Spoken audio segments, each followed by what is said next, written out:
ये वही बच्चा है भास्कर अहरवाल, जिसके इसी बैग में वो नागिन, मेरे हिसाब से वो नागिन ही थी और इस चैन के अंदर थी और यहाँ से वो बाहर निकली थी।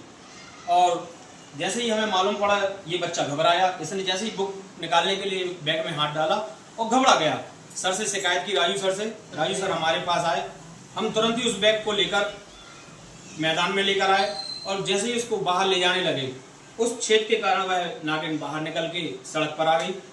फिर हमने फैसला लिया कि कैसे करके इसको पकड़ना है, क्योंकि ये दुकानों में घुस जाएगी या किसी के घर में घुस जाएगी या बच्चों को भी कोई नुकसान ना पहुंचा दे। इसलिए हमने सोचा कि एक प्लास्टिक की बर्नी लाए और उससे हमने फिर उसका रेस्क्यू किया।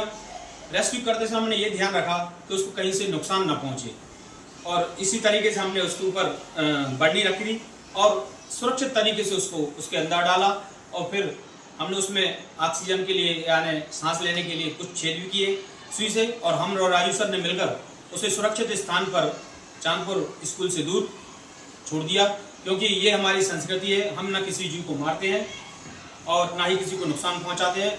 मेरा आप सभी से ये कहना है कि बरसात का मौसम चल रहा है, हमें अपने बच्चों के बैगों को खासकर विशेषकर से ध्यान देना होगा। प्रतिदिन ये देखें कि कहीं उसमें कोई जीव तो नहीं, कोई बिच्छू, केकड़ा, सांप, ये जो जीव घूमते हैं बरसात में, विशेषकर इनका ध्यान रखना है। स्कूल से आते समय भी ध्यान रखें और स्कूल पहुंचाते समय भी बच्चों का विशेष ध्यान रखें। धन्यवाद साथियों, आगे सावधान रहें, सतर्क रहें।